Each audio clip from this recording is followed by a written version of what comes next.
पुणेकरांसाठी ही metro आवश्यक आहे, आवश्यक होती आणि म्हणून ते फेजेसमध्ये सुरू होते. आदरणीय प्रधानमंत्री महोदयांना मी धन्यवाद देईन, त्यांचं अभिनंदन करीन की अतिशय महत्त्वाकांक्षी अशा मेट्रोचं आज शुभारंभ झाला आहे. पुणेकरांची ट्रॅफिक कमी करायला,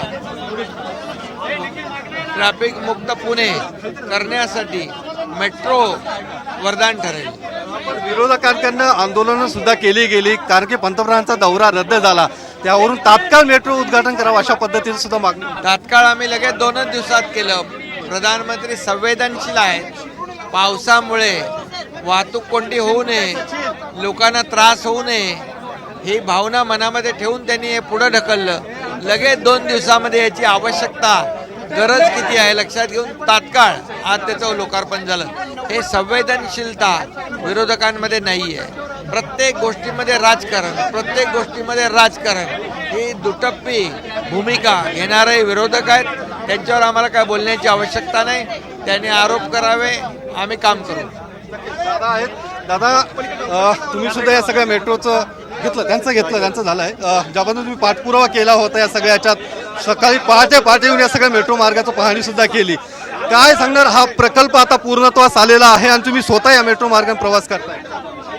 अजून बराचसा टप्पा गाठायचा राहिलाय. आज पहिल्यांदा आपण कात्रजपर्यंत जाण्याचा निर्णय घेतला आहे. त्याचं भूमिपूजन झालेलं आहे आणि पुणेकरांचं बरेच वर्षाचं स्वप्न होतं ते हळूहळू साकारलं जात आहे.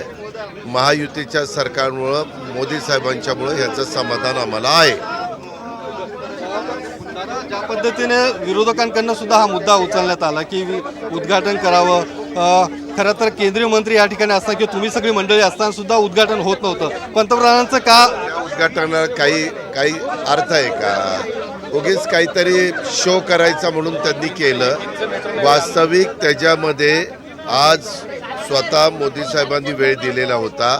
त्या दिवशी पुणेकरांना त्रास होऊ नये, पाऊस होता, सगळ्यांनाच त्याची त्रास सहन करावा लागला असता. म्हणून आपल्यामुळं पुणेकरांना त्रास होऊ नये, वाहतुकीची कोंडी होऊ नये, त्याच्याकरता रेड अलर्ट त्या दिवशी होता. ह्या सगळ्या गोष्टी असल्यामुळं थोडं पुढं ढकललं आणि एकच दिवस मध्ये गेला आणि आज आपण करतोय. ज्या पद्धतीने मेट्रो सोबतच आज भिडेवाड्याचा राष्ट्रीय स्मारकाचा प्रकल्प सुद्धा शो केला.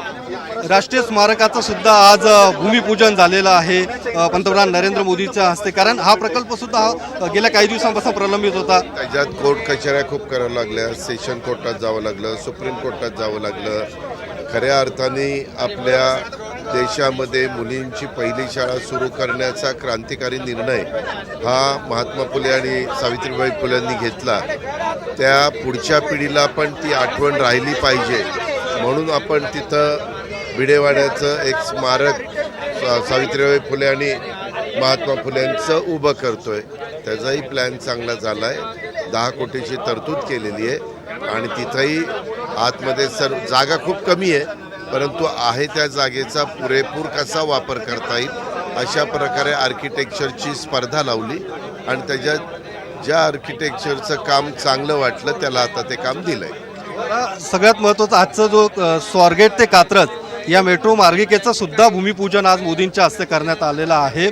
मात्र इतर ठिकाणी अर्थात हडपसरची सुद्धा मागणी होते, तिकडे वाघोलीची सुद्धा मेट्रो यावी असं स्थानिकांचं म्हणणं आहे. स्थानिक आमदारांची सुद्धा त्यांची मागणी होती. आपण ते सांगितलेलं आहे. आता चांदणी चौकापर्यंत आणि इकडं वाघोलीपर्यंत आपला जायचा प्रयत्न आहे. राज्य सरकार याबद्दल केंद्र सरकारकडे पाठपुरावा करणार आहे.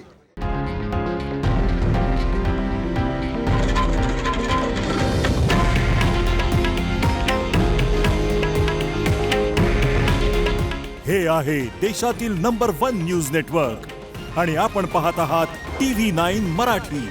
काळजी तुमची, हित महाराष्ट्राचं.